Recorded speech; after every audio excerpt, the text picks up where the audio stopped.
Telangana public service commission group 2 prepare అయ్యే విద్యార్థులకు స్వాగతం.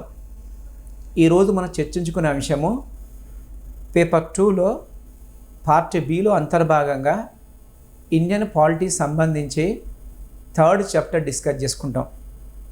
భారత సమాఖ్య విశిష్ట లక్షణాలు, కేంద్ర రాష్ట్రాల మధ్య శాసన పరిపాలన సంబంధాలు డిస్కస్ చేసుకుంటాం. అది ముఖ్యంగా ఈ టాపిక్లో అంతర్భాగంగా మనము భారతదేశంలో కేంద్రము రాష్ట్రాల మధ్య శాసన పరిపాలన ఆర్థిక సంబంధాలుగా ఉంటాయి. కానీ ముఖ్యంగా మీకు సిలబస్లో మాత్రము శాసన పరిపాలన సంబంధాలు మాత్రమే ఇచ్చారు.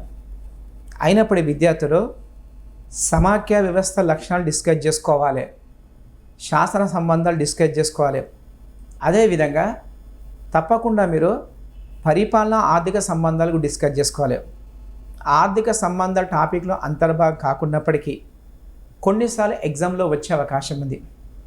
అదేవిధంగా భారత సమాఖ్య వ్యవస్థ యొక్క ఇటీవల విధానం ఏ విధంగా ఉందో డిస్కస్ చేసుకోవాలి. ముఖ్యంగా ఫస్ట్ మనము సమాఖ్య అనగానేమి, what is the meaning of federation, కేంద్రము రాష్ట్రాల మధ్య సంబంధాలను బట్టేసి ప్రభుత్వాలు 2 రకాలుగా డివైడ్ చేయొచ్చు. కేంద్రము రాష్ట్రాల మధ్య అధికార విభజన బట్టి ప్రభుత్వాలు 2 రకాలుగా డివైడ్ చేయొచ్చు. అవి ఏక కేంద్ర ప్రభుత్వము మరియు సమాఖ్య ప్రభుత్వము. ముందుగా ఏక కేంద్ర ప్రభుత్వం గురించి చెప్పుకుంటాం. ఏ దేశంలోనైతే అధికారం మొత్తము కూడా ఒకే చోట కేంద్రీకృతమై ఉందనుకోండి, దాన్ని ఏక కేంద్ర ప్రభుత్వంగా చెప్పుకోవచ్చు. అంటే శాసన సంబంధాలు ఒకే ప్రభుత్వానికి ఉంటాయి, పరిపాలన అధికారులు ఒకే ప్రభుత్వానికి ఉంటాయి, ఆర్థిక అధికారం మొత్తం కూడా కేంద్రం దగ్గర కేంద్రీకరించబడింది అనుకోండి, దాన్నే ఏకకేంద్ర ప్రభుత్వంగా చెప్పుకోవచ్చు. ఈ విధంగా ప్రస్తుతం ఏకకేంద్ర ప్రభుత్వం అనేది కొన్ని చిన్న దేశాల్లో అమల్లో ఉంది. అవి ఇంగ్లాండ్ దేశం, ఫ్రాన్స్ దేశం, ఇటలీ దేశం, జపాన్ దేశం. అదేవిధంగా చైనా దేశం పెద్ద దేశం అయినప్పటికీ చైనా దేశంలో ఏకకేంద్ర ప్రభుత్వం అమల్లో ఉంది. ఈ విధంగా ఏకకేంద్ర ప్రభుత్వాన్ని ఇంగ్లీష్లో యూనిటరీ ఫార్మ్ ఆఫ్ గవర్నమెంట్ అంటారు. యూనిటరీ అనే పదము 2 లాటిన్ భాషా పదాల నుండి వచ్చింది. అవి యూని మరియు టరీ. యూని అనగా ఒకే అని అర్థం, టరీ అంటే అధికారం అని అర్థం.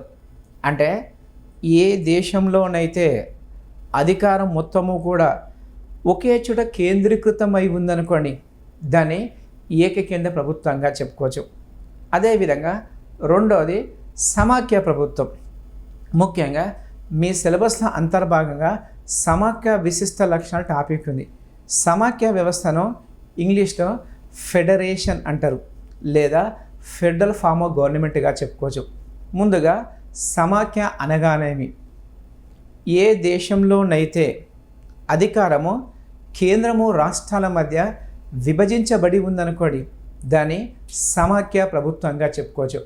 అంటే కేంద్ర రాష్ట్రాల మధ్య అధికార విభజన అనేది రాజ్యాంగం ప్రకారం విభజించబడి ఉంటే దాన్ని సమాఖ్య ప్రభుత్వంగా చెప్పుకోవచ్చు. ఈ విధంగా ప్రస్తుతం సమాఖ్య ప్రభుత్వం అనేది పెద్ద దేశాల్లో సాధారణంగా ఉంది. అది అమెరికా దేశము, కెనడా దేశము, ఆస్ట్రేలియా దేశము. అదేవిధంగా భారతదేశంలో పాక్షికంగా సమాఖ్య వ్యవస్థ అమల్లో ఉంది. అంటే సమాఖ్య విశిష్ట లక్షణము కేంద్ర రాష్ట్రాల మధ్య అధికారం విభజించబడడం అనేది దీని ప్రధాన లక్షణంగా చెప్పుకోవచ్చు. అదేవిధంగా సమాఖ్య వ్యవస్థను ఇంగ్లీష్లో ఫెడరల్ ఫార్మ్ ఆఫ్ గవర్నమెంట్ అంటారు. ఈ విధంగా ఫెడరేషన్ అనే పదము ఫోడస్ అనే లాటిన్ పదం నుండి వచ్చింది.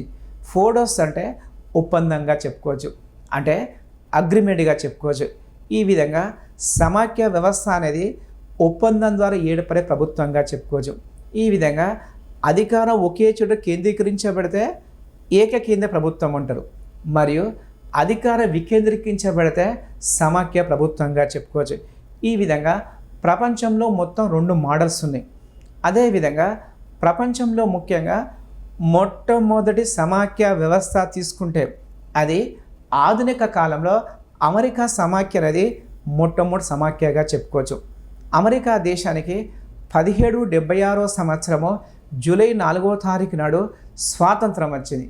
అంటే బ్రిటిష్ పరిపాలన నుండి అమెరికా దేశానికి 1776 జూలై 4 నాడు స్వాతంత్రం వచ్చింది.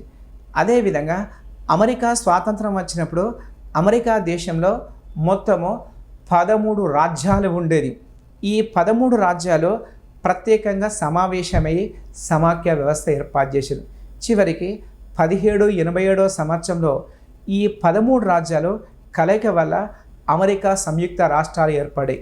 అంటే 13 రాష్ట్రాలు ఐక్యమయ్యి 13 రాజ్యాలు ఐక్యమయ్యి అమెరికా సంయుక్త రాష్ట్రాలు ఏర్పడాయి. అందుకనే అమెరికా దేశాన్ని యునైటెడ్ స్టేట్స్ ఆఫ్ అమెరికా అంటారు, అమెరికా సంయుక్త రాష్ట్రాలు అంటారు.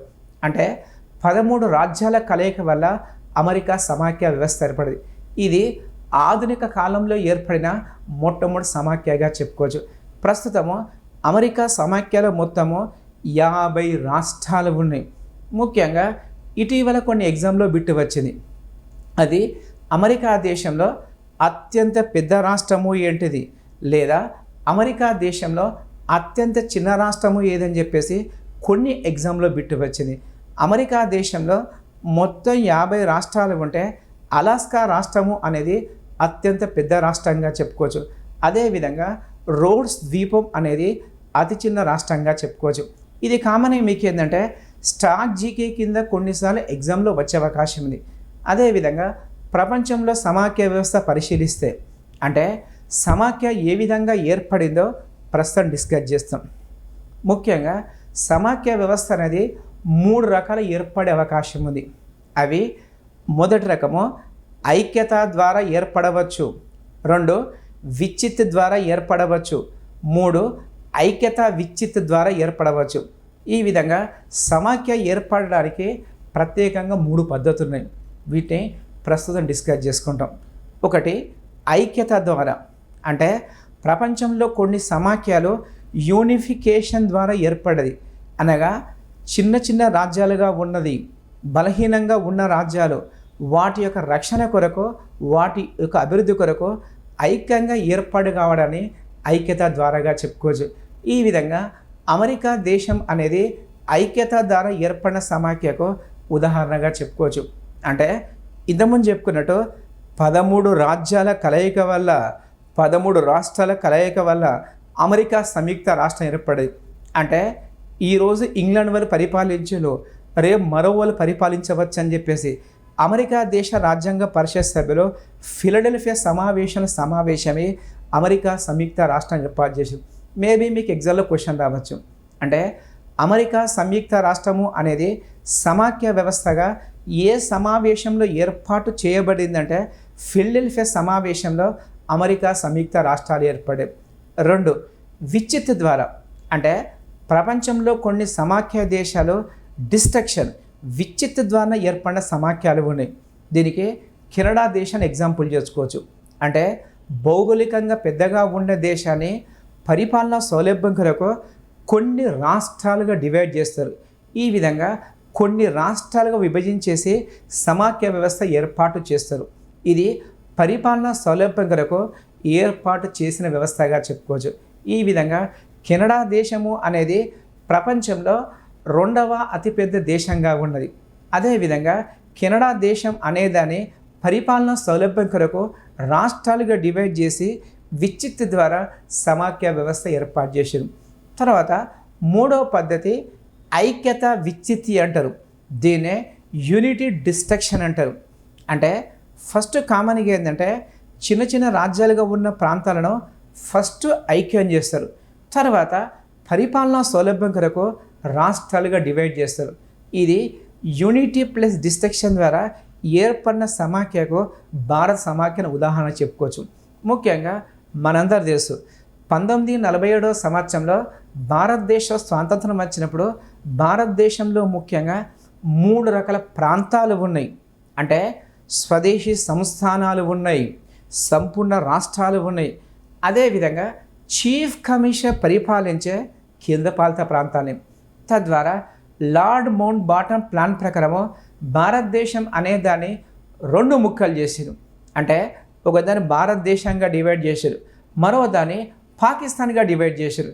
అదేవిధంగా మిగతా ప్రాంతాలకు అంటే స్వదేశీ సంస్థానాలకు పూర్తిగా స్వేచ్ఛ ఇచ్చేసారు. అంటే వాళ్ళకి ఇష్టం ఉంటే భారతదేశంలో జాయిన్ కావచ్చు, లేదంటే పాకిస్తాన్లో జాయిన్, లేదంటే స్వతంత్రంగా ఉండే స్వేచ్ఛ స్వదేశీ సంస్థానాలకు ఇచ్చారు. తద్వారా భారతదేశంలో ముఖ్యంగా 562 సంస్థానాలు ఉంటే అందులో 554 సంస్థానాలు భారతదేశంలో విలీనమైంది, 8 సంస్థానాలు పాకిస్తాన్లో విలీనమైంది.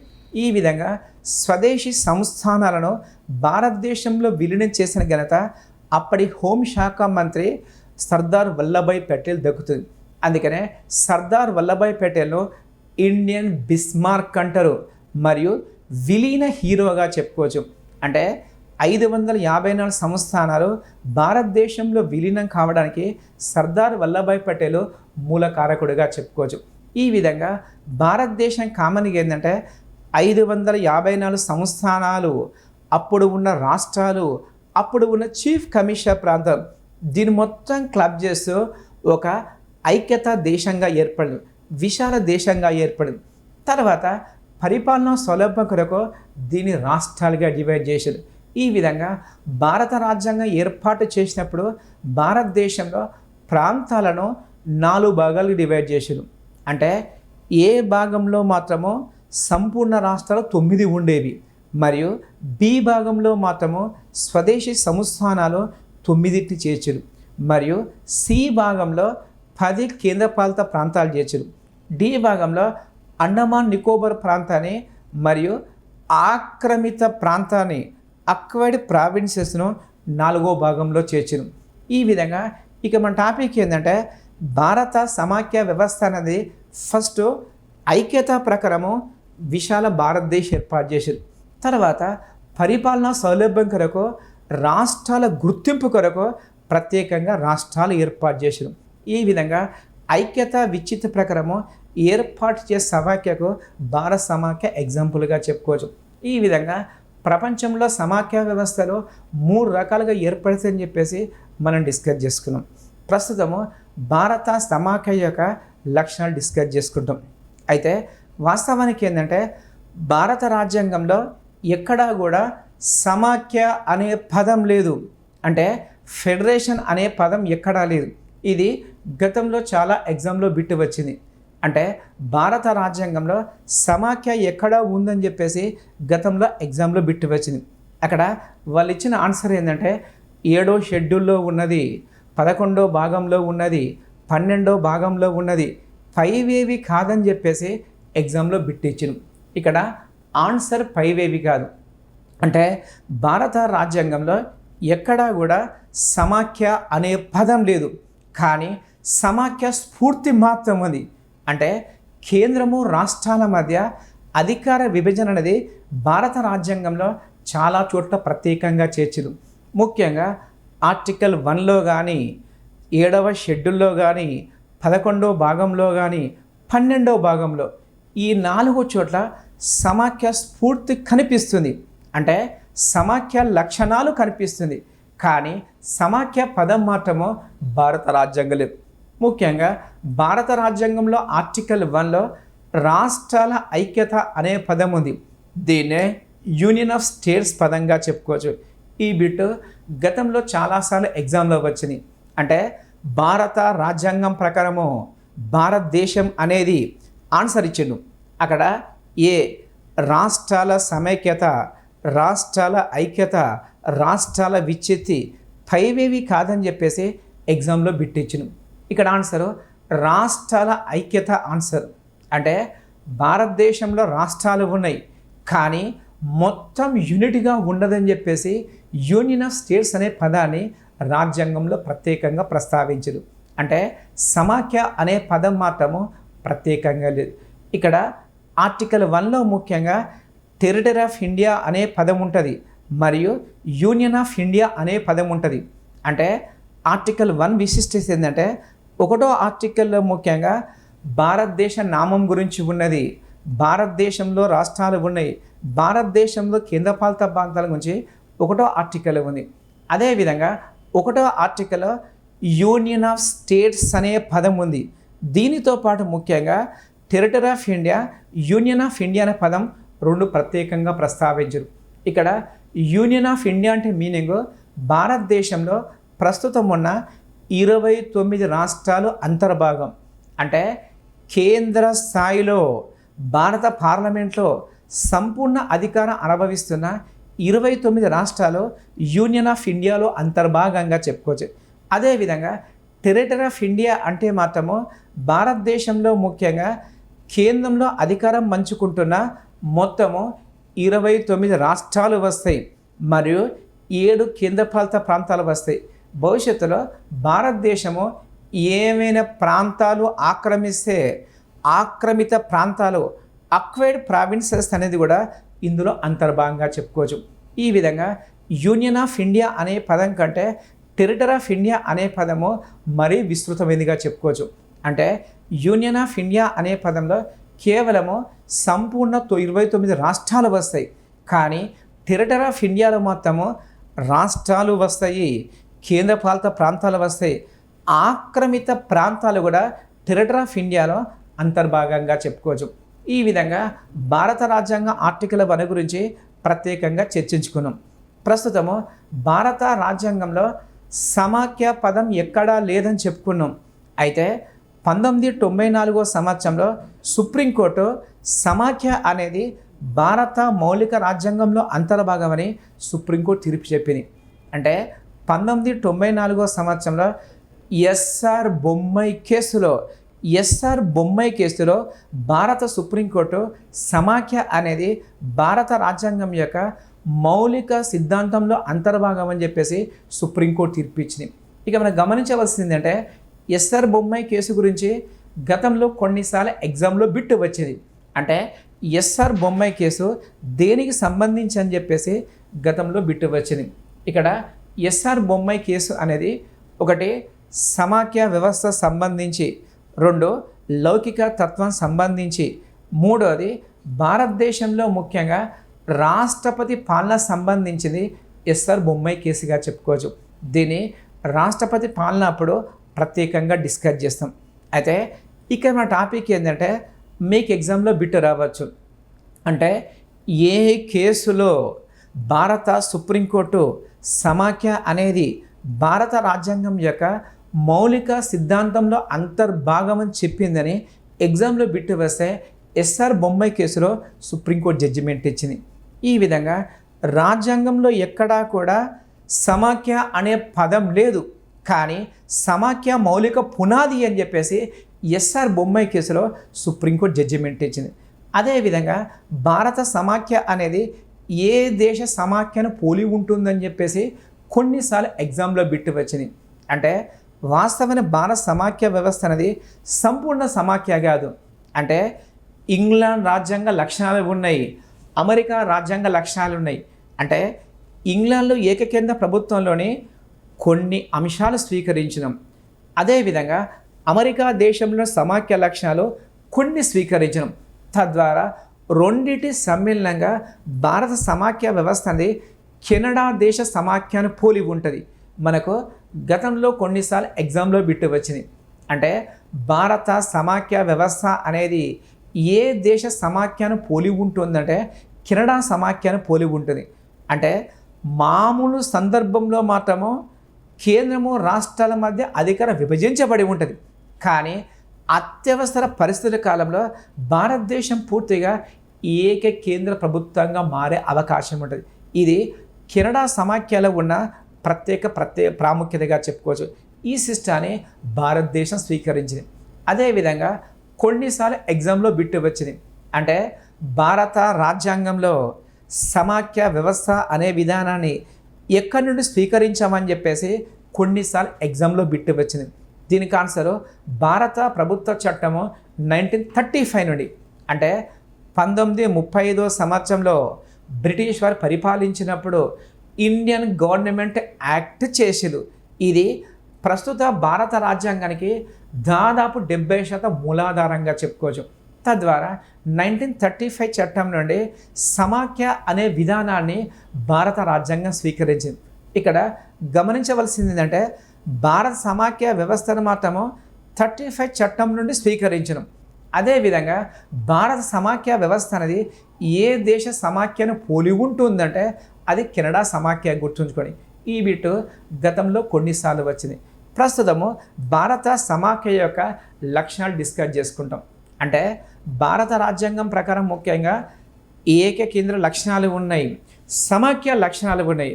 రెండిటి సమ్మేళనంగా చెప్పుకోవచ్చు. ఫస్ట్ భారత సమాఖ్య యొక్క లక్షణాలు డిస్కస్ చేసుకుంటాం. ఇది ముఖ్యంగా మనము 7 అంశాల ప్రాతిపదికన భారత సమాఖ్య లక్షణం ప్రత్యేకంగా విశ్లేషించవచ్చు. అందులో ఒకటి ద్వంద్వ ప్రభుత్వం, దీన్నే డ్యూయల్ గవర్నమెంట్ అంటారు. అంటే భారతదేశంలో ముఖ్యంగా కేంద్ర స్థాయిలో కేంద్ర ప్రభుత్వం ఉంటుంది, అది దేశాన్ని మొత్తం పరిపాలిస్తుంది. అనగా దేశంలో ప్రతి ప్రాంతానికి కేంద్ర ప్రభుత్వానికి పూర్తిగా అధికారం ఉంటుంది. దీన్ని కేంద్ర ప్రభుత్వంగా చెప్పుకోవచ్చు. అదేవిధంగా ప్రతి రాష్ట్రంలో రాష్ట్ర స్థాయిలో ప్రత్యేకంగా రాష్ట్ర ప్రభుత్వం ఉంటుంది. అంటే రాష్ట్ర ప్రభుత్వం అనేది రాష్ట్రాన్ని పరిపాలిస్తుంది మరియు కేంద్ర ప్రభుత్వం అనేది దేశాన్ని మొత్తం పరిపాలిస్తుంది. దీన్నే ద్వంద్వ ప్రభుత్వంగా చెప్పుకోవచ్చు. ఈ విధంగా కేంద్ర రాష్ట్ర ప్రభుత్వాలు రెండు కూడా రాజ్యాంగం ప్రకారం ఏర్పడతాయి. రాజ్యాంగం ప్రకారము అధికారం చెలాయిస్తాయి. కానీ ఇంగ్లాండ్ దేశంలో మాత్రము ఏకకేంద్ర ప్రభుత్వం అమల్లో ఉంది. అక్కడ కేవలము ఒకే ప్రభుత్వం ఉంటుంది, అది దేశాన్ని మొత్తం పరిపాలిస్తుంది. అంటే ఇంగ్లాండ్లో ఒకే గవర్నమెంటు ఏకకేంద్ర ప్రభుత్వాన్ని ఉదాహరణగా చెప్పుకోవచ్చు. కానీ భారతదేశంలో 2 ప్రభుత్వాలు సమాఖ్య ప్రభుత్వం ఉదాహరణగా చెప్పుకోవచ్చు.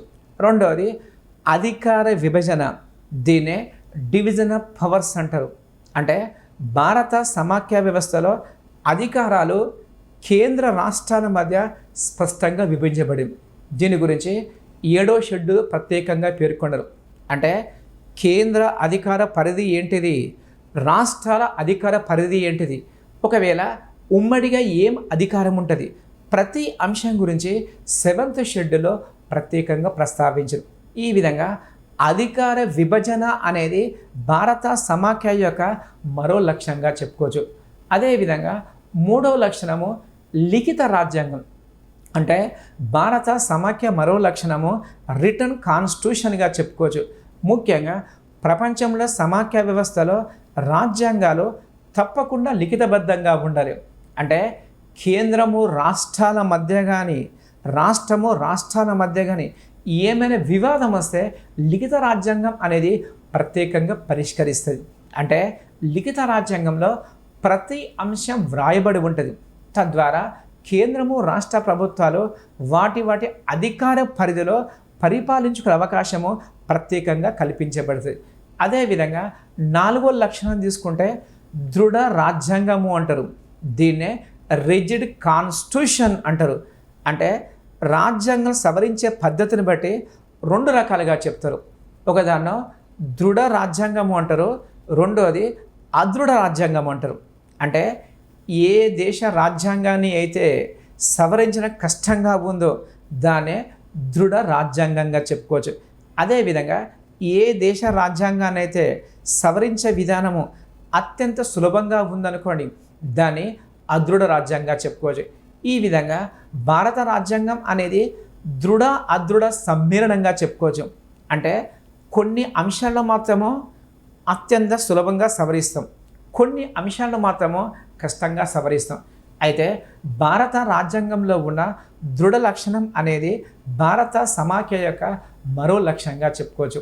అంటే కొన్ని ముఖ్య అంశాలు సవరించాలంటే పార్లమెంటు ఉభయ సభలతో పాటు కనీసము సగం రాష్ట్రాల అసెంబ్లీ సవరిస్తేనే రాజ్యాంగం సవరించవచ్చు. అంటే భారత రాజ్యాంగం అనేదాన్ని 368వ ఆర్టికల్ ప్రకారము 3 విధాలుగా సవరించవచ్చు. ఇది మీ అందరూ తెలిసిందే. అయితే రాజ్యాంగంలో కొన్ని అంశాలు సవరించాలంటే భారత పార్లమెంటు సింపుల్ మెజార్టీతో సవరిస్తుంది. అంటే సాధారణ మెజార్టీతోటి పార్లమెంట్ ఉభయ సభలో రాజ్యాంగంలో కొన్ని అంశాలు సవరించవచ్చు. ఇది పూర్తిగా అదృఢ లక్ష్యంగా చెప్పుకోవచ్చు. రెండవది, రాజ్యాంగంలో కొన్ని అంశాలు సవరించాలంటే పార్లమెంటు ప్రత్యేక మెజార్టీతో సవరిస్తుంది. ఇది కాస్త కష్టమైన పద్ధతిగా చెప్పుకోవచ్చు. అదేవిధంగా అత్యంత కష్టమైన అంశాలు ఉంటే భారత పార్లమెంటు ప్రత్యేక మెజార్టీతో ఆమోదించాలి. మరియు కనీసం సగం రాష్ట్రాలు అంటే 29 రాష్ట్రాలు ఉంటే కనీసము 15 రాష్ట్రాల అసెంబ్లీలు ఆమోదిస్తే రాజ్యాంగం సవరించవద్దు. ఇది అత్యంత క్లిష్టమైన పద్ధతిగా చెప్పుకోవచ్చు. అంటే రాజ్యాంగాన్ని సవరించడంలో రాష్ట్రాలకు కూడా ప్రత్యేకంగా హక్కు కల్పించరు. ఇది దృఢ రాజ్యాంగ లక్షణంగా చెప్పుకోవచ్చు. ఈ విధంగా భారత రాజ్యాంగంలో పేర్కొన్న దృఢ లక్షణం అనేది భారత సమాఖ్య వ్యవస్థ యొక్క విశిష్ట లక్షణంగా చెప్పుకోవచ్చు. ఇటీవల గూడ్స్ అండ్ సర్వీసెస్ ట్యాక్స్ను భారత పార్లమెంట్ ఆమోదించింది. ముఖ్యంగా గూడ్స్ అండ్ సర్వీసెస్ ట్యాక్స్ వస్తువుల సేవల పన్ను అనేది 3వ పద్ధతి ద్వారా పార్లమెంట్ చట్టం చేసింది. అంటే ఫస్ట్ పార్లమెంట్లో ఉభయ సభలో ప్రత్యేక మెజార్టీతోటి దీన్ని ఆమోదించింది. తర్వాత భారతదేశంలో 16 రాష్ట్రాలు మరియు ఢిల్లీ కేంద్రపాలిత ప్రాంతం అంటే 17 అసెంబ్లీలు ఆమోదించిన తర్వాత ఇటీవల సెప్టెంబర్ 8వ తారీఖు నాడు రాష్ట్రపతి సంతకం చేయడంతో జిఎస్టీ అనేది చట్టంగా మారింది. అంటే రాజ్యాంగంలో కొన్ని అంశాలు సవరించాలంటే అత్యంత క్లిష్టమైన పద్ధతి ఉంది. దీన్నే దృఢ లక్షణంగా చెప్పుకోవచ్చు. ఈ విధంగా దృఢ లక్షణం అనేది భారత సమాఖ్య వ్యవస్థ యొక్క మరో లక్షణంగా చెప్పుకోవచ్చు. తర్వాత 5వ లక్షణం, ఇది రాజ్యాంగ ఔన్నత్యం అంటారు.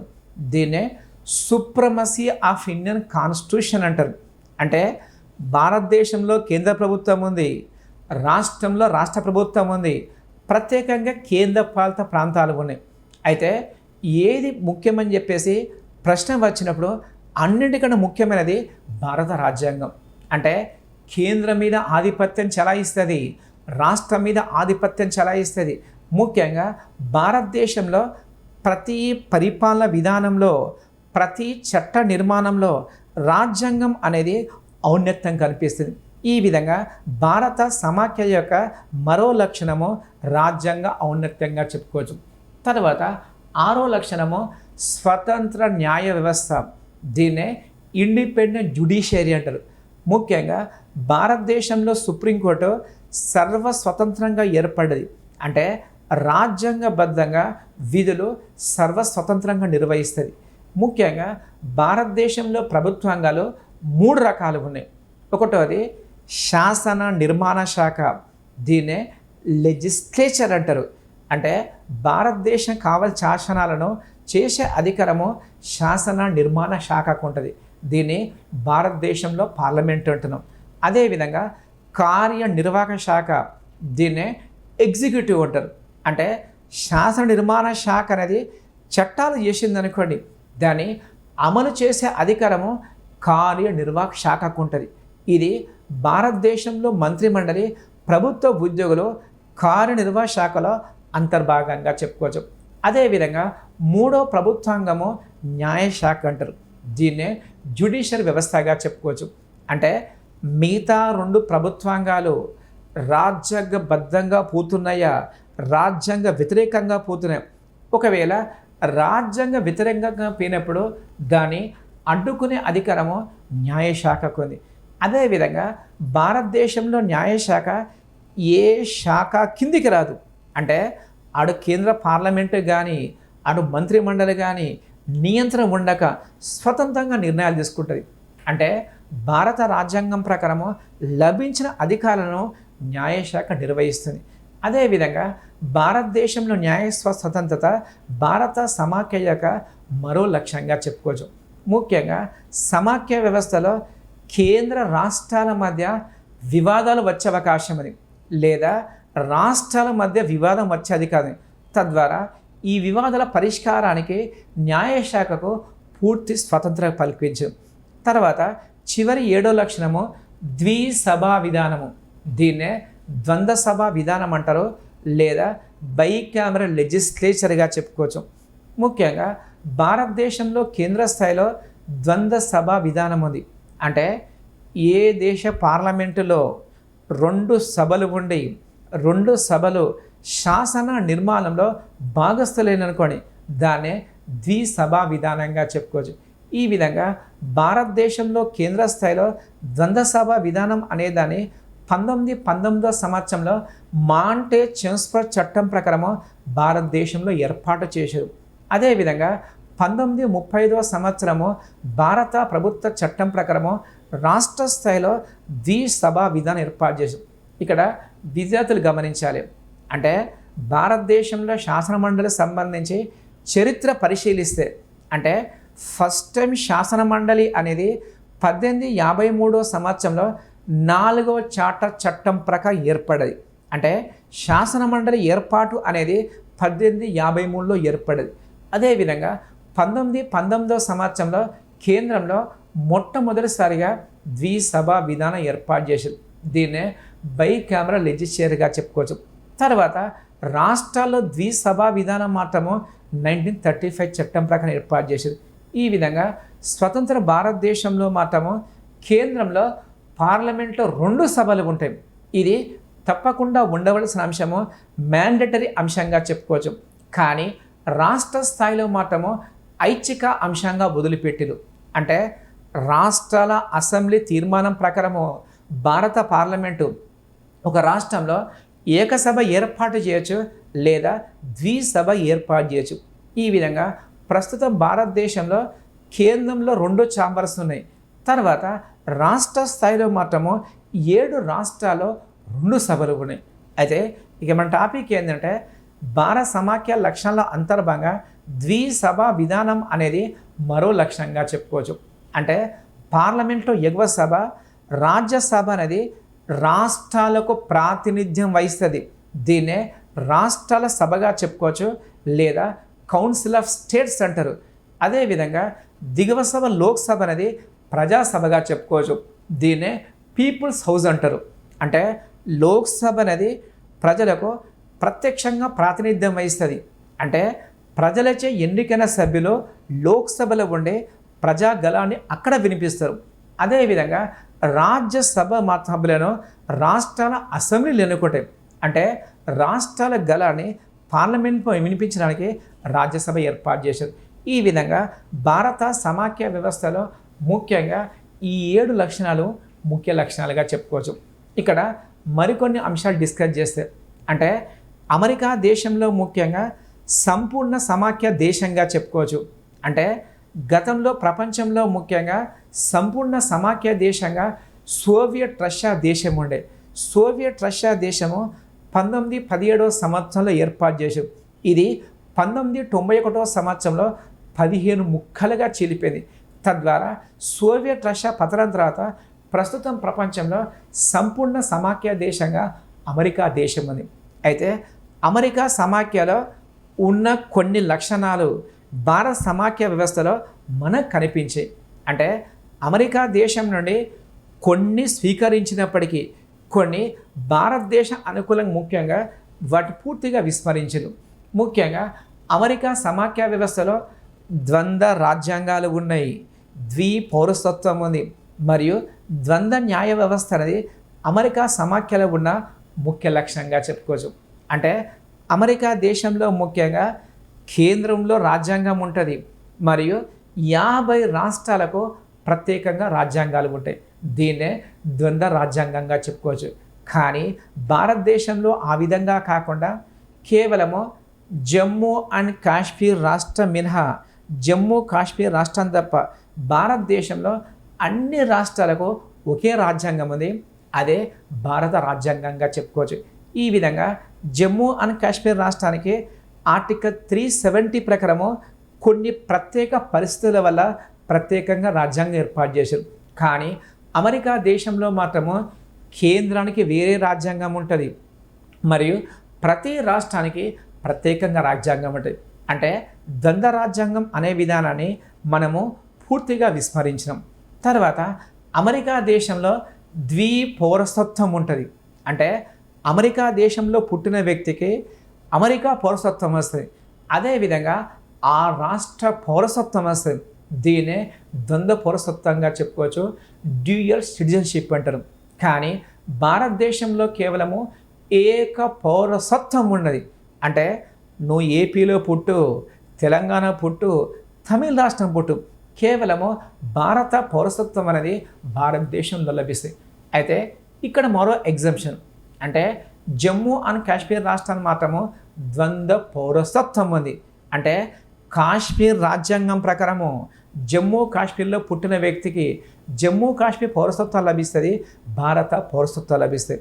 ఈ విధంగా ద్వంద్వ పౌరసత్వం అనేది అమెరికా దేశ రాజ్యాంగంలో ఉన్నది, కానీ భారత రాజ్యాంగంలో మాత్రము ద్వంద్వ పౌరసత్వం లేదు.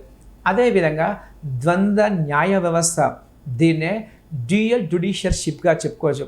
అంటే అమెరికా దేశంలో ముఖ్యంగా కేంద్ర రాజ్యాంగం రక్షించడానికి ప్రత్యేకంగా ఫెడరల్ కోర్టు ఉంది.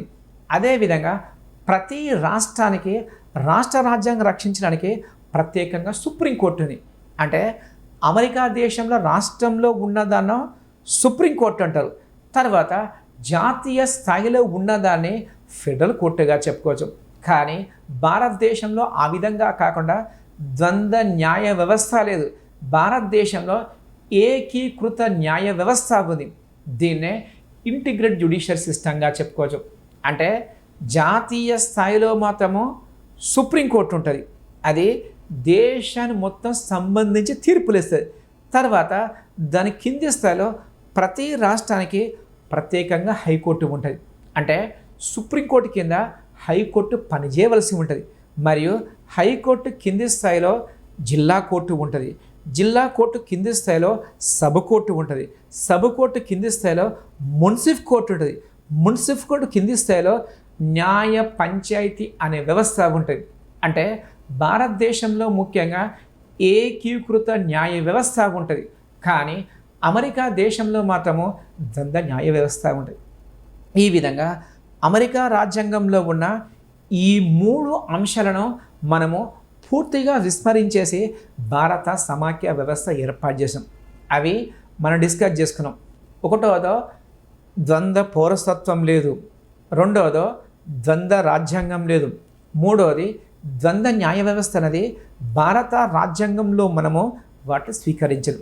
అదేవిధంగా కొన్ని సమాఖ్య తీసుకుంటే, అంటే ప్రపంచంలో కొన్ని సమాఖ్య దేశాల్లో ఒక చెడు లక్షణం ఉండేది, దీన్నే బ్యాడ్ ఫీచర్గా చెప్పుకోవచ్చు. అది సమాఖ్య నుండి విడిపోయే స్వేచ్ఛ ఆ దేశంలో రాష్ట్రాలకు ఉండేది. ఇది కొన్ని సమాఖ్య దేశాల్లో గతంలో ఉండేది. ఫర్ ఎగ్జాంపుల్ తీసుకుంటే ఒకప్పటి సోవియట్ రష్యా రాజ్యాంగంలో మరియు చెకోస్లోవకియా రాజ్యాంగంలో మరియు యుగోస్లోవేకియా రాజ్యాంగంలో ఈ 3 దేశాల్లో సమాఖ్య నుండి విడిపోయే స్వేచ్ఛ అనేది ఆ దేశంలో రాష్ట్రాలు కూడా. దీన్నే వేర్పాటు వాదంగా చెప్పుకోవచ్చు. అంటే ఒక ప్రాంతము అనేది ప్రత్యేక రాష్ట్రం కాదు, ఒక ప్రాంతం అనేది ప్రత్యేక దేశమయ్యే స్వేచ్ఛ ఈ సమాఖ్యలు ఇవ్వండి. ఈ విధంగా అందుకనే ప్రపంచంలో గతంలో సంపూర్ణ సమాఖ్య దేశం అంటే సోవియట్ రష్యా సమాఖ్య చెప్పుకోవచ్చు. తద్వారా ఈ చెడు లక్షణం వల్ల సోవియట్ రష్యా అనేది 1991 సంవత్సరంలో 15 ముక్కలుగా చీలిపోయింది. అంటే సమాఖ్య నుండి విడిపోయే స్వేచ్ఛ అనేది సోవియట్ రాజ్యాంగం కల్పించడం వల్ల సోవియట్ రష్యా అనేది 15 దేశాలుగా ప్రస్తుతం చీలిపోయింది. అంటే గతంలో సోవియట్ రష్యాను యుఎస్ఎస్ఆర్ అనేవారు, అంటే సోవియట్ రష్యా అనేవారు. కానీ 1991 సంవత్సరంలో 15 దేశాలుగా చీలిపోయింది. అవి రష్యా దేశము, కజకిస్తాన్ దేశము, ఉజ్బెకిస్తాన్ దేశము, బెలారస్ దేశము, లాట్వియా దేశము, లిథువేనియా దేశము, ఇస్తోనియా దేశం. ఈ విధంగా మొత్తము 15 దేశాలుగా చీలిపోయింది. అదేవిధంగా యుగోస్లావియా అనే దేశము 6 ముక్కలుగా చీలిపోయింది. బోస్నియా దేశము, హెర్జగోవినా దేశము, సరజే దేశం. అదేవిధంగా చెకోస్లోవేకియా దేశము 2 ముక్కలుగా చీలిపోయింది. ఒకటోది చెక్ దేశంగా అవతరించింది, రెండవది స్లోవేకియా దేశంగా అవతరించింది. అంటే ఈ 3 సమాఖ్య దేశాల్లో ప్రత్యేకంగా సమాఖ్య నుండి విడిపోయే స్వేచ్ఛ వల్ల ఆ దేశం పూర్తిగా విచ్ఛిన్నమైంది. ఈ విధంగా ఈ లక్షణం అనేది భారత రాజ్యాంగ పరిషత్ సభ్యులు పూర్తిగా విస్మరించదు. అంటే అమెరికా దేశంలో ఉన్న కొన్ని లక్షణాలు మనం వదిలిపెట్టినాం. తర్వాత రష్యా సమాఖ్యలో ఉన్న కొన్ని లక్షణాలను మనం విస్మరించేసి ఒక విశిష్ట సమాఖ్య వ్యవస్థలపై ఇవన్నీ భారత సమాఖ్య యొక్క విశిష్ట లక్షణంగా చెప్పుకోవచ్చు. అదేవిధంగా భారతదేశంలో ముఖ్యంగా ఏక కేంద్ర లక్షణాలు డిస్కస్ చేసుకుంటాం. అంటే మీ టాపిక్లో కేవలం సమాఖ్య విశిష్ట లక్షణాలు అని ఉంది, కానీ సమాఖ్య లక్షణాలతో పాటు ఏకకేంద్ర లక్షణాలు కూడా తప్పకుండా చర్చించాలి. ప్రస్తుతము ఏకకేంద్ర లక్షణాలను మనం డిస్కస్ చేసుకున్నాం. ఒకటోది ఏక రాజ్యాంగము. అంటే భారతదేశంలో కేవలము ఒకే రాజ్యాంగం ఉంది, అది దేశాన్ని మొత్తం వర్తిస్తుంది. ఇంతకుముందు చెప్పినట్టు జమ్మూ కాశ్మీర్ రాష్ట్రం తప్ప భారతదేశం కేవలము ఒకే రాజ్యాంగం ఉంటుంది, అది దేశాన్ని మొత్తం వర్తిస్తుంది. ఇది ఫస్ట్ లక్షణంగా చెప్పుకోవచ్చు. రెండవది ఏక పౌరసత్వం అంటారు, దీన్నే సింగిల్ సిటిజన్షిప్గా చెప్పుకోవచ్చు. ఇంతకుముందు డిస్కస్ చేసుకున్నట్టు అంటే జమ్మూ కాశ్మీర్ రాష్ట్రం తప్ప భారతదేశంలో ప్రతి రాష్ట్రంలో వ్యక్తికి ఒకే పౌరసత్వం వస్తుంది, దాన్నే ఏక పౌరసత్వంగా చెప్పుకోవచ్చు. కానీ ప్రపంచంలో కొన్ని సమాఖ్య దేశాల్లో ద్వంద్వ పౌరసత్వం ఉంది. అంటే అమెరికా దేశంలో ద్వంద్వ పౌరసత్వం ఉంది, స్విట్జర్లాండ్ దేశం ద్వంద్వ పౌరసత్వం, తర్వాత ఆస్ట్రేలియా దేశంలో ద్వంద్వ పౌరసత్వం ఉంది. కానీ భారతదేశంలో ఆ విధంగా కాకుండా ఏక పౌరసత్వం అనే విధానాన్ని ఇంగ్లాండ్ రాజ్యాంగం నుండి మనం స్వీకరించాం. మూడవది ఏకీకృత న్యాయ వ్యవస్థ, దీన్నే ఇంటిగ్రేటెడ్ జ్యుడిషియరీగా చెప్పుకోవచ్చు. ఇంతకుముందు డిస్కస్ చేసుకున్నాం. అంటే పై స్థాయిలో సుప్రీంకోర్టు ఉంటుంది, దాని కింద హైకోర్టు ఉంటుంది. ఈ విధంగా మొత్తము భారతదేశంలో న్యాయ వ్యవస్థ హియరార్కీ సిస్టంలో పూర్తిగా నిర్మించబడుతుంది. అంటే ఒక కోర్టు పై స్థాయిలో మరో కోర్టు పనిచేస్తుంది. సుప్రీంకోర్టు దేశానికి అత్యున్నత కోర్టుగా చెప్పుకోవచ్చు. ఈ విధంగా ఏకీకృత న్యాయ వ్యవస్థ అనేది భారత రాజ్యాంగంలో పేర్కొన్న ఏకకేంద్ర లక్షణాల్లో అంతర్భాగంగా చెప్పుకోవచ్చు. నాలుగవది కేంద్రానికి ఎక్కువ అధికారం కల్పించరు. అంటే భారత రాజ్యాంగం ప్రకారము కేంద్ర రాష్ట్రాల మధ్య అధికారం అనేదాన్ని స్పష్టంగా విభజించరు. అంటే కేంద్ర అధికారం ఏంటిది, రాష్ట్ర అధికారం ఏంటిది, కానీ నిగూఢంగా పరిశీలిస్తే కేంద్రానికి ఎక్కువ అధికారం కల్పించబడేది. అంటే 7వ షెడ్యూల్లో ముఖ్యంగా 3 జాబితాలు ఉన్నాయి.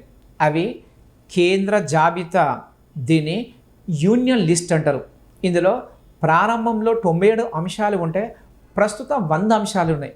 రెండవది రాష్ట్ర జాబితా అంటారు, దీన్నే స్టేట్ లిస్ట్గా చెప్పుకోవచ్చు. ఇందులో ప్రారంభంలో 66 అంశాలు ఉంటే ప్రస్తుతము 61 అంశాలు ఉన్నాయి. తర్వాత ఉమ్మడి జాబితా అంటారు, దీన్నే కాంకరెంట్ లిస్ట్గా చెప్పుకోవచ్చు. ఇందులో ప్రారంభంలో 47 అంశాలు ఉంటే ప్రస్తుతము 52 అంశాలు. అంటే కేంద్ర జాబితా 100 అంశాలు ఉన్నాయి, రాష్ట్ర జాబితా 61 అంశాలు ఉన్నాయి, ఉమ్మడి జాబితా 52 ఉన్నాయి. అంటే నిగూఢంగా పరిశీలిస్తే మాత్రము కేంద్ర ప్రభుత్వం అనేదానికి అధికారం ఎక్కువ కల్పించరు. ఈ విధంగా కేంద్రానికి ఎక్కువ అధికారం అనేది భారత రాజ్యాంగంలో పేర్కొన్న ఏక కేంద్ర లక్షణంగా చెప్పుకోవచ్చు. తర్వాత 5వ లక్షణం చేసుకుంటే దీన్నే అవశిష్ట అధికారం అంటారు, దీన్నే రెసిడ్యువల్ పవర్స్గా చెప్పుకోవచ్చు. అంటే 3 జాబితాల్లో లేని అంశము ఒకవేళ ఫ్యూచర్లో చట్టం చేయాలనుకోండి, దాన్నే అవశిష్ట అధికారంగా చెప్పుకోవచ్చు. అంటే కేంద్ర జాబితాలో లేదు, రాష్ట్ర జాబితా లేదు, ఉమ్మడి జాబితా లేదనుకోండి, దానిని అవశిష్ట అధికారంగా చెప్పుకోవచ్చు. ఈ విధంగా అవశిష్ట అధికారం మీద చట్టం చేసే అధికారము కేంద్ర ప్రభుత్వానికి ఉంది. ఇది భారత రాజ్యాంగంలో పేర్కొన్న ఏకకేంద్ర లక్షణంగా చెప్పుకోవచ్చు. తర్వాత 6వ లక్షణం తీసుకుంటే ఎగువ సభలో అసమాన ప్రాతినిధ్యం ఉంది. అంటే భారతదేశంలో ఎగువ సభను రాజ్యసభ అంటారు. ముఖ్యంగా రాజ్యసభ అనేది రాష్ట్రాల సభగా చెప్పుకోవచ్చు. ముఖ్యంగా భారతదేశంలో రాజ్యసభలో జనాభా ప్రకారము ఒక్కొక్క రాష్ట్రానికి సీట్లు కేటాయించబడ్డది. అంటే జనాభా ప్రకారం మాత్రమే సీట్ల అలొకేషన్ జరిగింది. ఈ విధంగా ఉత్తరప్రదేశ్ రాష్ట్రంలో మాత్రము 31 మంది రాజ్యసభ సభ్యులు ఉంటే మహారాష్ట్ర నుండి 19 మంది సభ్యులు ఉన్నారు, తమిళనాడు నుండి 18 మంది సభ్యులు ఉన్నారు. అంటే ముఖ్యంగా ఏంటంటే ఎక్కువ జనాభా ఉంటే మాత్రము ఎక్కువ మంది సభ్యులు ఉంటారు. అదేవిధంగా సిక్కిం రాష్ట్రము, గోవా రాష్ట్రము, మిజోరాం రాష్ట్రము, నాగాలాండ్ రాష్ట్రం, చిన్న చిన్న రాష్ట్రాలకు కేవలము ఒకే సభ్యుడు ఉంటారు. ఈ విధంగా ఉత్తరప్రదేశ్ రాష్ట్రంలో 31 మెంబర్స్ ఉన్నారు మరియు చిన్న రాష్ట్రాల్లో కేవలము ఒకే సభ్యుడు ఉన్నారు. ఈ విధంగా ఎగువ సభలో అసమాన ప్రాతినిధ్యం అనేది ఏకకేంద్ర లక్షణంగా చెప్పుకోవచ్చు.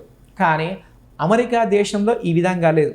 అంటే అమెరికా దేశ కాంగ్రెస్ అంటే అమెరికా పార్లమెంటును కాంగ్రెస్ అంటారు. ఈ కాంగ్రెస్లో 2 ఛాంబర్స్ ఉంటాయి. అందులో ఎగువ సభను సెనేట్ అంటారు. ఇందులో 100 మంది సభ్యులు ఉంటారు. మరియు దిగువ సభను హౌస్ ఆఫ్ రిప్రజెంటేటివ్స్ అంటారు. ఇందులో 438 మెంబర్స్ ఉంటారు. అయితే ఇక మన టాపిక్ ఏంటంటే అమెరికా దేశ ఎగువ సభ సెనేట్లో మొత్తం 100 మంది సభ్యులు ఉంటే అక్కడ ఒక్కొక్క రాష్ట్రం నుండి 2 సభ్యులు ఉంటారు. అంటే అలాస్కా రాష్ట్రం నుండి 2 సభ్యులు ఉంటారు. కాలిఫోర్నియా రాష్ట్రం నుండి 2 సభ్యులు ఉంటారు. మరియు అత్యంత చిన్న రాష్ట్రము రోడ్స్ ఐలాండ్ నుండి కేవలం 2 ఉంటారు. ఈ విధంగా అమెరికా దేశంలో ముఖ్యంగా రాష్ట్రాల మధ్య ఎగువ సభలో సమాన ప్రాతినిధ్యం ఉంది. ఇది సమాఖ్య లక్షణంగా చెప్పుకోవచ్చు. కానీ భారత రాజ్యాంగంలో మాత్రము ఎగువ సభలో అసమాన ప్రాతినిధ్యం అనేది మరో లక్షణంగా చెప్పుకోవచ్చు. తర్వాత 7వ లక్షణం తీసుకుంటే ఇది రాజ్యాంగ సవరణ విధానం. అంటే భారతదేశంలో రాజ్యాంగాన్ని కొన్ని అంశాలు సవరించడంలో రాష్ట్రాలకు అధికారం ఉంది. కానీ రాజ్యాంగాన్ని సవరించడానికి బిల్లు ప్రవేశపెట్టే అధికారం కేవలము కేంద్ర ప్రభుత్వానికి మాత్రమే ఉంది. అంటే పార్లమెంట్లో బిల్లు ప్రవేశపెడితే మాత్రమే కొన్నిట్లో రాష్ట్రాలకు హక్కులు కల్పిస్తారు. అంటే రాజ్యాంగాన్ని సవరించడంలో కేంద్ర ప్రభుత్వానికే ఆధిపత్యం కల్పించబడేది. ఇది భారత రాజ్యాంగంలో పేర్కొన్న ఏకకేంద్ర లక్షణంగా చెప్పుకోవచ్చు. తర్వాత 8వ లక్షణం తీసుకుంటే అత్యవసర పరిస్థితి అంటారు. దీన్నే ఎమర్జెన్సీ పవర్స్గా చెప్పుకోవచ్చు. అంటే భారతదేశంలో ముఖ్యంగా కొన్ని క్లిష్ట పరిస్థితులు ఉన్నప్పుడు భారత రాష్ట్రపతికి రాజ్యాంగము ఎమర్జెన్సీ పవర్స్ కల్పించింది. అంటే 352 ఆర్టికల్ ప్రకారము నేషనల్ ఎమర్జెన్సీ విధించే అధికారము భారత రాష్ట్రపతికి. దీనికి కేంద్ర క్యాబినెట్ అనేది లిఖితపూర్వకంగా సలహా ఇచ్చిన తర్వాత మాత్రమే రాష్ట్రపతి ఆ విధంగా విధిస్తారు. ఒకవేళ భారతదేశంలో ఎమర్జెన్సీ విధించిందనుకోండి, అప్పుడు రాష్ట్రాలు మొత్తం కూడా కేంద్రం గుప్పిట్లో పనిచేయాలి. అంటే భారతదేశం దాదాపు ఏక కేంద్ర ప్రభుత్వంగా మారే అవకాశం ఉంది. ఈ విధంగా రాజ్యాంగంలో పేర్కొన్న అత్యవసర అధికారాలు కూడా భారత రాజ్యాంగం యొక్క ఏకకేంద్ర లక్షణంగా చెప్పుకోవచ్చు. తర్వాత 9వ లక్షణం, దీన్నే అఖిల భారత సర్వీసులు అంటారు. దీన్నే ఆల్ ఇండియా సర్వీసెస్గా చెప్పుకోవచ్చు. ముఖ్యంగా భారత రాజ్యాంగంలో 312 ఆర్టికల్ ప్రకారం ప్రస్తుతము 3 అఖిల భారత సర్వీసులు ఉన్నాయి. అది IAS, దీన్ని ఇండియన్ అడ్మినిస్ట్రేటివ్ సర్వీస్ అంటారు. 2 IPS, దీన్ని ఇండియన్ పోలీస్ సర్వీస్ అంటారు. 3 IFS, దీన్ని ఇండియన్ ఫారెస్ట్ సర్వీస్గా చెప్పుకోవచ్చు. ఈ విధంగా అఖిల భారత సర్వీస్ ఉద్యోగులు అనేవాళ్ళు కామన్గా UPSC అనేది ఎగ్జామ్ ద్వారా సెలెక్ట్ చేస్తుంది. కానీ వీళ్ళు నియమించేది మాత్రము భారత రాష్ట్రపతి నియమిస్తాడు. వీళ్ళు వాస్తవానికి కేంద్ర ప్రభుత్వ ఉద్యోగులు, కానీ రాష్ట్రాల్లో పనిచేస్తూ రాష్ట్ర చట్టాలు అమలు చేస్తారు. ఈ విధంగా ఆల్ ఇండియా సర్వీసెస్ అనేది భారత రాజ్యాంగం యొక్క మరో ఏకకేంద్ర లక్షణంగా చెప్పుకోవచ్చు. తర్వాత లాస్ట్ ఫీచర్ తీసుకుంటే 10 రాజ్యాంగబద్ధ సంస్థలు. దీన్నే కాన్స్టిట్యూషన్ బాడీస్గా చెప్పుకోవచ్చు. ముఖ్యంగా భారత రాజ్యాంగంలో ప్రత్యేకంగా కొన్ని రాజ్యాంగబద్ధ సంస్థలు ఉన్నాయి. అంటే జాతీయ స్థాయిలో సంస్థలు అనేది రాష్ట్ర స్థాయిలో పనిచేస్తాయి. ఫర్ ఎగ్జాంపుల్ తీసుకుంటే 324 ఆర్టికల్ ప్రకారము కేంద్రంలో ఎలక్షన్ కమిషన్ ఏర్పడేది. ఎలక్షన్ కమిషన్ అనేది రాష్ట్రానికి సంబంధించి కూడా విధులు నిర్వర్తిస్తుంది.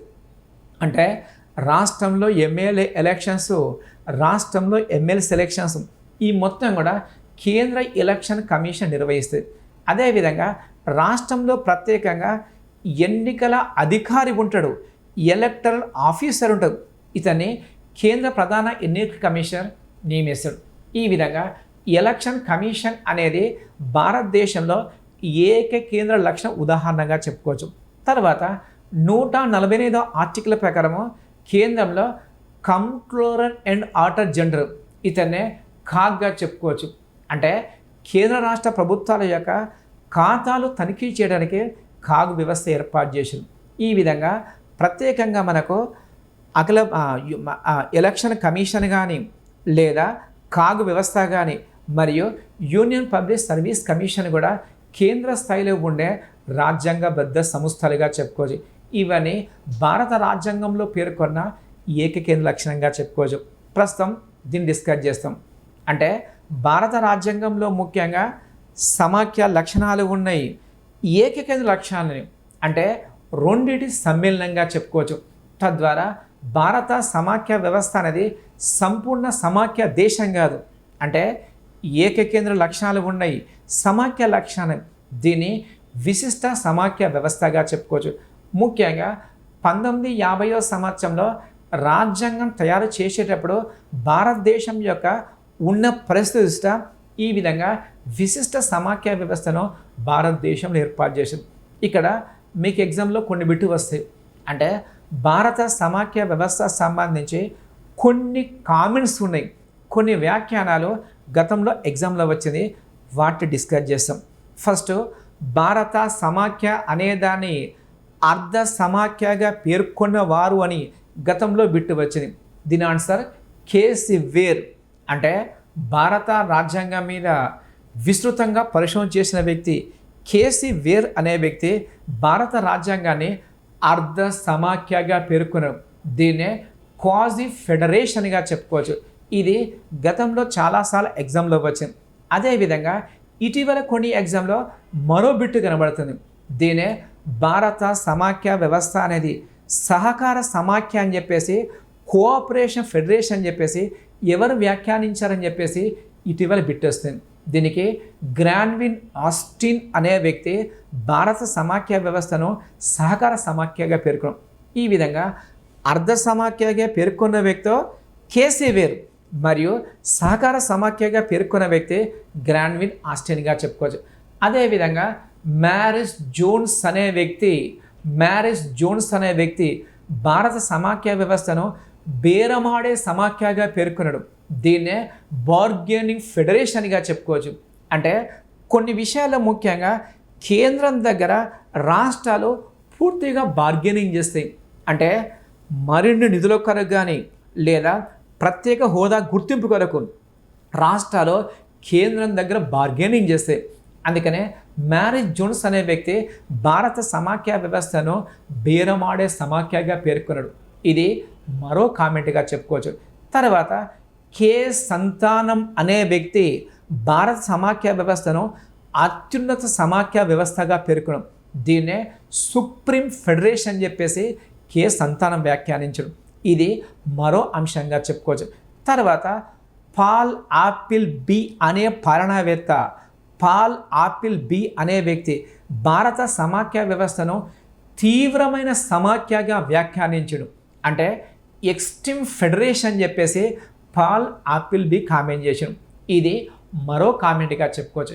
అదేవిధంగా మోస్ట్ ఇంపార్టెంట్ ఏంటంటే భారత రాజ్యాంగ పితామహుడు భీమ్రావ్ అంబేద్కర్ భారత సమాఖ్యను ప్రత్యేకంగా వ్యాఖ్యానించడు. అంటే భారత సమాఖ్య వ్యవస్థ అనేది అవసరానికి అనుగుణంగా మారే సమాఖ్య అని చెప్పాడు. అంటే కన్వీనియంట్ ఫెడరేషన్ అని చెప్పేసి అంబేద్కర్ వ్యాఖ్యానించడు. అంటే మామూలు సందర్భంలో మాత్రము భారతదేశం సమాఖ్యగా ఉంటుంది. అదేవిధంగా కొన్ని క్లిష్ట పరిస్థితుల్లో మాత్రము భారత సమాఖ్య వ్యవస్థ అనేది ఏకకేంద్ర ప్రభుత్వంగా మారుతుంది. అవసరానికి అనుగుణంగా మారే సమాఖ్య అని చెప్పేసి అంబేద్కర్ కామెంట్ చేశారు. ఈ విధంగా ఈ 5-6 కామెంట్స్లో ఒక కామెంట్ మాత్రము ఎగ్జామ్లో తప్పకుండా వచ్చే అవకాశం ఉంది. ఇది భారత సమాఖ్య యొక్క ముఖ్య లక్షణాలుగా చెప్పుకోవచ్చు. ఇందులో ముఖ్యంగా సెకండ్ టాపిక్ ఉంది. అంటే ఫస్ట్ టాపిక్ మాత్రము భారత సమాఖ్య విశిష్ట లక్షణాలు ఉంది. దీన్ని మనం డిస్కస్ చేసుకున్నాం. ఇందులో రెండో టాపిక్ తీసుకుంటే కేంద్ర రాష్ట్ర సంబంధాల గురించి ఉంది. అంటే భారతదేశంలో ముఖ్యంగా పాక్షిక సమాఖ్య వ్యవస్థ ఏర్పాటు చేసినప్పటికీ ఇందులో కేంద్రము రాష్ట్రాల మధ్య సంబంధాల గురించి ప్రత్యేకంగా టాపిక్ ఉంది. ఇందులో ముఖ్యంగా మీ సిలబస్లో మాత్రం కేవలము 2 సంబంధాలు ఉంది. అంటే శాసన సంబంధాలు ఉంది మరియు పరిపాలన సంబంధాలు ఉంది. కానీ భారత రాజ్యాంగం ప్రకారము కేంద్ర రాష్ట్రాల సంబంధాలను 3 రకాలుగా డివైడ్ చేయొచ్చు. అవి శాసన సంబంధాలు, దీన్నే లెజిస్లేటివ్ రిలేషన్స్ అంటారు. దీని గురించి భారత రాజ్యాంగంలో ముఖ్యంగా 11వ భాగంలో 245 ఆర్టికల్ నుండి 255 ఆర్టికల్ వరకు ఉంది. అంటే శాసన సంబంధాలు అనేది 11వ భాగంలో ఉంది మరియు 245 ఆర్టికల్ నుండి 255 ఆర్టికల్ వరకు శాసన సంబంధాలు. దీన్నే లెజిస్లేటివ్ రిలేషన్స్గా చెప్పుకోవచ్చు. అంటే శాసనాలు ఎవరు రూపొందించాలి, కేంద్రం ఏ శాసనం రూపొందించాలి, రాష్ట్రం ఏం రూపొందించాలి, ఇందులో ప్రత్యేకంగా ప్రస్తావించరు. రెండవది పరిపాలనా సంబంధాలు అంటారు. దీన్నే అడ్మినిస్ట్రేటివ్ రిలేషన్స్ అంటారు. ముఖ్యంగా భారత రాజ్యాంగంలో 11వ భాగంలో 256 ఆర్టికల్ నుండి 263 వరకు, అంటే 256 ఆర్టికల్ నుండి 263 ఆర్టికల్ వరకు పరిపాలనా సంబంధాలు. అంటే కేంద్ర రాష్ట్రాలు రాజ్యాంగ పరిధిలో దేశాన్ని ఏ విధంగా పరిపాలించాలో ప్రత్యేకంగా ప్రస్తావించరు. ఇది 2వ అంశంగా చెప్పుకోవచ్చు. మూడవది ఆర్థిక సంబంధాలు అంటారు. దీన్నే ఫైనాన్షియల్ రిలేషన్స్గా చెప్పుకోవచ్చు. అంటే కేంద్రము రాష్ట్రాల మధ్య ఆర్థిక వనరు అనేది ఏ విధంగా విభజించాలో ఆర్థిక సంబంధాలు చెప్తారు. దీని గురించి భారత రాజ్యాంగంలో 12వ భాగంలో ఆర్టికల్ 264 నుండి ఆర్టికల్ 300A వరకు దీన్ని పొందుపరిచారు. అంటే భాగము 12వ భాగం మరియు 264 ఆర్టికల్ నుండి 300 ఆర్టికల్ A వరకు దీన్ని పొందుపరిచారు. ఈ విధంగా రాజ్యాంగం ప్రకారం మాత్రము కేంద్ర రాష్ట్ర సంబంధాలను 3 రకాలుగా డివైడ్ చేశారు. ముఖ్యంగా ఇటీవల కొన్ని ఎగ్జామ్లో బిట్టు వచ్చింది. అంటే భారత రాజ్యాంగం ప్రకారము కేంద్ర రాష్ట్రాల మధ్య ఈ క్రింది సంబంధాలు విభజించబడలేదని చెప్పేసి ఎగ్జామ్లో బిట్టు వచ్చారు. అంటే కేంద్ర రాష్ట్రాల మధ్య ఏ సంబంధాలు డివైడ్ చేయలేదని చెప్పేసి ఎగ్జామ్లో బిట్టు వచ్చింది. అక్కడ శాసన సంబంధాలు, బి పరిపాలనా సంబంధాలు, సి ఆర్థిక సంబంధాలు, డి న్యాయ సంబంధాలు ఆన్సర్ ఇచ్చారు. అందులో ఆన్సర్ మాత్రం న్యాయ సంబంధాలు. అంటే శాసన పరిపాలన ఆర్థిక సంబంధాలు రాజ్యాంగంలో స్పష్టంగా విభజించారు, కానీ న్యాయ సంబంధాలు మాత్రము ప్రత్యేకంగా విభజించారు. ఈ విధంగా కొన్ని ఎగ్జామ్స్ ఈ విధంగా వచ్చే అవకాశం. ప్రస్తుతము శాసన సంబంధాలు డిస్కస్ చేసుకుంటాం. అంటే కేంద్ర రాష్ట్రాల మధ్య శాసన సంబంధాలు అనేది ఏ విధంగా విభజించాలో ప్రస్తుతం డిస్కస్ చేస్తాం. అంటే శాసనాలు కేంద్ర ప్రభుత్వం చేయాలా, శాసనాలు రాష్ట్ర ప్రభుత్వం చేయాలా, ఏ ప్రభుత్వం ఏ శాసనాలు చేయాలో ప్రత్యేకంగా ప్రస్తావించరు. మనం చెప్పుకున్నట్టు 11వ భాగంలో 245 ఆర్టికల్ నుండి 255 ఆర్టికల్ వరకు శాసన సంబంధాల గురించి ప్రత్యేకంగా ప్రస్తావించరు.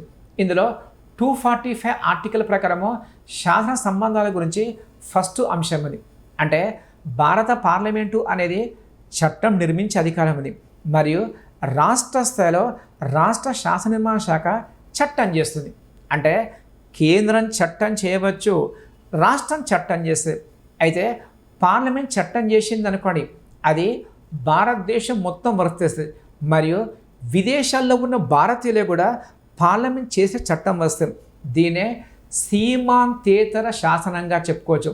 దీన్నే ఎక్స్ట్రా టెరిటోరియల్ లెజిస్లేషన్ అంటారు. అంటే భారతదేశంలో పార్లమెంటు చేసిన చట్టాలు భారతదేశం మొత్తమే కాకుండా విదేశాల్లో ఉన్న భారతీయులు కూడా ఈ చట్టం వర్తిస్తుంది. ఇది 245 ఆర్టికల్లో ప్రత్యేకంగా ప్రస్తావించరు. అదేవిధంగా రాష్ట్రం చేసిన చట్టం కేవలము రాష్ట్రాన్ని మాత్రం వర్తిస్తుంది. అంటే రాష్ట్ర శాసన నిర్మాణ శాఖ రాష్ట్ర పరిధి వస్తుంది. ఈ విధంగా రాష్ట్ర శాసన నిర్మాణ శాఖకు సీమాంతర శాసనాలు చేసే అధికారము రాష్ట్ర ప్రభుత్వం లేదు. అదేవిధంగా భారతదేశంలో పార్లమెంటు కొన్ని చట్టాలు చేసింది అనుకోండి, ఆ చట్టాలు కేంద్ర పాలిత ప్రాంతాలు అయిన అంటే అండమాన్ నికోబార్ కానీ, లక్షద్వీప్ కానీ, దాద్రా నగర్ హవేలీ లాంటి కేంద్రపాలిత ప్రాంతాలకు పార్లమెంట్ చట్టం వర్తించే. ఎందుకంటే కేంద్రపాలిత ప్రాంతాలను భారత రాష్ట్రపతి ప్రత్యక్షంగా పరిపాలిస్తాడు కనుక కేంద్ర శాసనాలు కొన్ని వీటికి వర్తించేది. ఇది మరో అంశంగా చెప్పుకోవచ్చు. తర్వాత 246 ఆర్టికల్ తీసుకుంటే 246 ఆర్టికల్లో ప్రత్యేకంగా 3 జాబితాలు పేర్కొన్నారు. అంటే కేంద్రము రాష్ట్రాల మధ్య శాసన సంబంధాల అంతర్భాగంగా 3 జాబితాలు. ఇందులో 7వ షెడ్యూల్లో అధికార విభజన గురించి ఉంది. మరియు 246 ఆర్టికల్లో అధికార విభజన అంతర్భాగంగా 3 జాబితాలు. అది ఫస్ట్ కేంద్ర జాబితా, దీన్నే యూనియన్ లిస్ట్ అంటారు. అంటే కేంద్ర జాబితాలో ఉన్న అంశాల మీద శాసనం చేసే అధికారము కేంద్ర ప్రభుత్వానికి ఉంటుంది. శాసనం మార్చే అధికారము, శాసనం రద్దు చేసే అధికారము, శాసన స్థాయి తగ్గించే అధికారం కేవలము కేంద్ర ప్రభుత్వానికి ఉంటుంది. దీన్నే కేంద్ర జాబితాగా చెప్పుకోవచ్చు. ఈ విధంగా కేంద్ర జాబితాలో ప్రారంభంలో 97 అంశాలు ఉండేది. ప్రస్తుతము 100 అంశాలు ఉన్నాయి. అంటే 100 అంశాల మీద చట్టం చేసే అధికారము కేంద్ర ప్రభుత్వానికి ఉంది. అవి కొన్ని తీసుకుంటే, ఒకటోది దేశ రక్షణ, 2 విదేశీ వ్యవహారాలు, 3 currency, 4 communication, 5 reserve bank of India, 6ది జనాభా లెక్కలు, 7ది ఐక్యరాజ్య సమితి.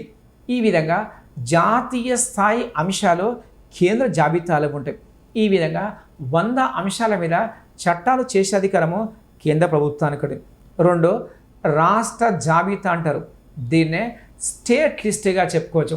అంటే రాష్ట్ర జాబితాలోని అంశం మీద చట్టం చేసే అధికారం కేవలము రాష్ట్ర ప్రభుత్వానికి ఉంటుంది. అంటే రాష్ట్రమే చట్టం చేస్తుంది, రాష్ట్రమే చట్టం మారుస్తుంది. చట్టాన్ని రద్దు చేసే అధికారము రాష్ట్ర ప్రభుత్వానికి ఉంటుంది. ఈ విధంగా రాష్ట్ర జాబితాలో మాత్రము ప్రారంభంలో 66 అంశాలు ఉండేది. ప్రస్తుతము 61 అంశాలు ఉన్నాయి. అంటే ఒక 5 అంశాలు తీసేసి ఉమ్మడి జాబితాలో చేర్చదు. తద్వారా ప్రస్తుతం కేవలము 61 అంశాలు. ముఖ్యంగా రాష్ట్ర జాబితాలోని ఉన్న అంశాలు తీసుకుంటే, ఒకటోది శాంతి భద్రతలు, 2 నీటిపారుదల వ్యవస్థ, 3 పోలీస్ వ్యవస్థ, 4 స్థానిక పరిపాలన.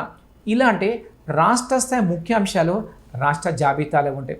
3వది ఉమ్మడి జాబితా అంటారు. దీన్నే కాంకరెంట్ లిస్ట్గా చెప్పుకోవచ్చు. ఉమ్మడి జాబితాలో ముఖ్యంగా ప్రారంభంలో 47 అంశాలు ఉండేది. ప్రస్తుతము 52 అంశాలు ఉన్నాయి. అంటే రాష్ట్ర జాబితాలకు వెళ్ళి 5 అంశాలు తీసుకొచ్చి ఉమ్మడి జాబితాలు చేర్చారు. తద్వారా ఉమ్మడి జాబితాలో మాత్రము ప్రస్తుతం మొత్తము 52 అంశాలు. ఈ విధంగా ఉమ్మడి జాబితా మీద చట్టం చేసే అధికారము కేంద్ర రాష్ట్ర ప్రభుత్వం 2 ఉంటాయి. అంటే కేంద్ర ప్రభుత్వం చట్టం చేయొచ్చు, రాష్ట్ర ప్రభుత్వం చట్టం చేయొచ్చు. అదేవిధంగా ఉమ్మడి జాబితా అనే అంశాన్ని మనము ఆస్ట్రేలియా రాజ్యాంగం నుండి మనం స్వీకరించడం. ఈ బిట్టు గతంలో వచ్చింది.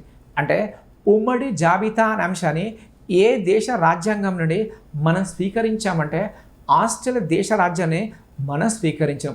అదేవిధంగా అవశిష్ట అధికారం ఉంటుంది 248 ఆర్టికల్ ప్రకారం. అంటే 246 ఆర్టికల్ ప్రకారం మాత్రము 3 జాబితాలు. తర్వాత 248 ఆర్టికల్లో మాత్రము అవశిష్ట అధికారం ఉంది. దీన్నే రెసిడ్యువల్ పవర్స్గా చెప్పుకోవచ్చు. అవశిష్ట అధికారం అనే అంశాన్ని మనము కెనడా రాజ్యం స్వీకరించడం. అంటే 3 జాబితాల్లో లేని అంశాల మీద ఫ్యూచర్లో కొత్తగా చట్టం చేయాలనుకోండి, దాన్ని అవశిష్ట అధికారంగా చెప్పుకోవచ్చు. ఈ విధంగా అవశిష్ట అధికారం మీద మాత్రము కేంద్ర ప్రభుత్వానికి అధికారం ఉంటుంది. అంటే 3 జాబితాల్లోని కొత్త అంశాల మీద కేవలము కేంద్ర ప్రభుత్వం చట్టం చేస్తాం. ఫర్ ఎగ్జాంపుల్ తీసుకుంటే వ్యయ పన్ను కానీ లేదా సంపద పన్ను కానీ ఇలాంటి 3 జాబితాలు, వీటి మీద చట్టం చేసే అధికారము కేంద్ర ప్రభుత్వానికి కూడా. ఇక్కడ గమనించవలసింది ఏంటంటే అమెరికా దేశంలో మాత్రము అవశిష్ట అధికారుల మీద రాష్ట్ర ప్రభుత్వానికి అధికారం ఉంటుంది. కానీ భారతదేశంలో అవశిష్ట అధికారం మీద కేవలము కేంద్ర ప్రభుత్వానికి అధికారం ఉంటుంది. ఈ విధంగా భారత రాజ్యాంగంలో శాసన నిర్మాణం సంబంధించి అధికారాలు అనేదాన్ని ప్రత్యేకంగా విభజించరు. ఇది శాసన సంబంధాల్లో అంతర్భాగంగా చెప్పుకోవచ్చు.